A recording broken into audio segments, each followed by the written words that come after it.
కాబట్టి విరామం ఇవ్వాలనే ఉద్దేశంతో విరామాన్ని ఇచ్చే పరిస్థితికి వచ్చాం.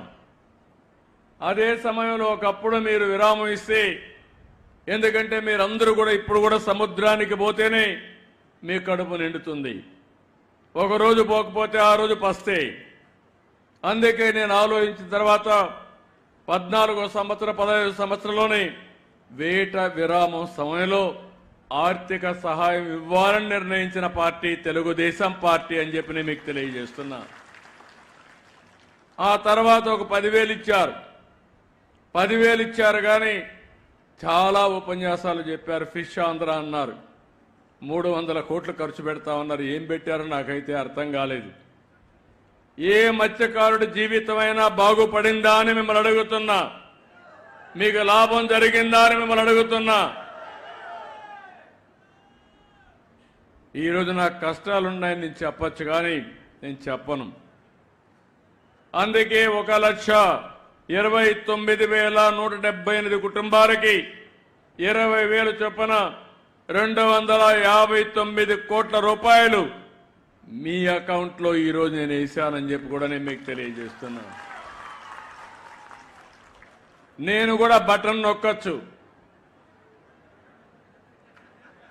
కానీ నేను బటన్ నొక్కలా. నేరుగా మీ దగ్గరకు వచ్చా, మీ సమక్షంలో మాట్లాడుతున్నా. మీ కష్టాలు నేను అర్థం చేసుకోవడానికి వచ్చాను. ఏదో వచ్చినప్పుడు ఇంత మునుపు ఉండే పాలకులు వచ్చుంటే ఇక్కడుండే మీ కొబ్బరి చెట్లు గోవిందా. ముందు కొబ్బరి చెట్లు వెళ్ళిపోయినటివి. అంటే ఒక నాయకుడు వస్తే ప్రజాహితం కోసం వచ్చినప్పుడు చెట్లు నరికేయడం, లేకుంటే ఎక్కడికక్కడ పరదాలు కట్టేయడం, అనేక సమస్యలు. ఇంకైతే కొంతమంది ఇంట్లో నుంచి బయట రానియకుండా నెత్తిన చేపెట్టడం,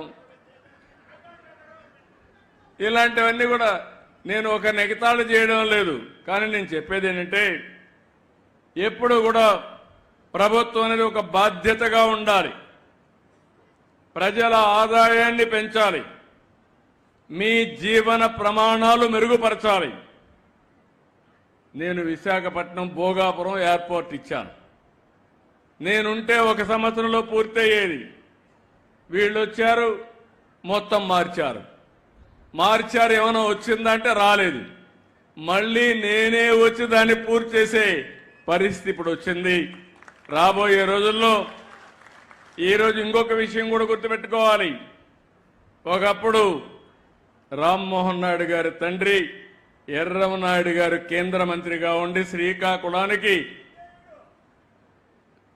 ఉద్దానానికి నీళ్లు తీసుకొచ్చారు. ఈరోజు మళ్ళీ రామ్మోహన్ నాయుడు గారి ఆధ్వర్యంలో భోగాపురం ఎయిర్పోర్ట్ పూర్తి కాబోతుంది. అది శుభ పరిణామం ఈ జిల్లాలకి.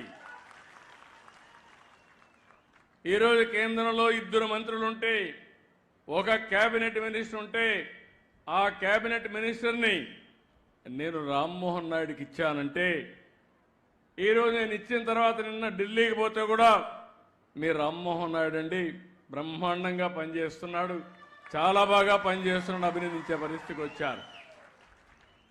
ఒక యువకుడు ఉత్సాహవంతుడు. నేను అందుకే అడిగా, రామ్మోహన్ నువ్వు చదువుకున్నావు, పర్డ్యూ యూనివర్సిటీగా చదివావు, శ్రీకాకుళం అభివృద్ధి కాకపోతే నీ డిగ్రీ వాపసు ఇవ్వాల్సి వస్తుందని ఇప్పుడే చెప్పా. నాకు ఒక నమ్మకం ఉంది, ఆయన కానీ ఈ టీం ఇప్పుడుండే టీం అంతా కూడా ఎమ్మెల్యేలందరూ, శంకర్రావు కూడా మనం చూశారు, మంచి డ్రామా. మా ఎమ్మెల్యేస్ మీటింగ్లో అయితే ఈశ్వరరావు అయితే చాలా బ్యూటిఫుల్గా, ఈశ్వరరావుకి ఇంత టాలెంట్ ఉందని నాకే ఆశ్చర్యం వేసింది.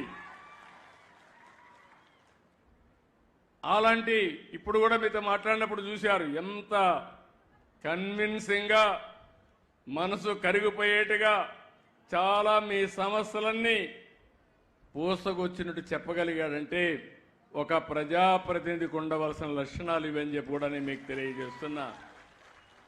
ఇలాంటి టీం ఉన్నప్పుడు ఎందుకు అభివృద్ధి కాలేమని మిమ్మల్ని అడుగుతున్నా. మీలో కూడా ఒక మార్పు రావాలి. నేను ఆడబిడ్డలను అడిగాను, వస్తానని, ఏం చదువుకున్నారన్నా, పోలీస్ చదువుకోవాలా, పోలీస్ కంటే పోలీస్ భార్య బెటరు, ఆవిడ 7వ తరగతి వరకు చదువుకోనుంది. అదే మరి ఆడబిడ్డలు అడిగితే కష్టాలున్నాయి,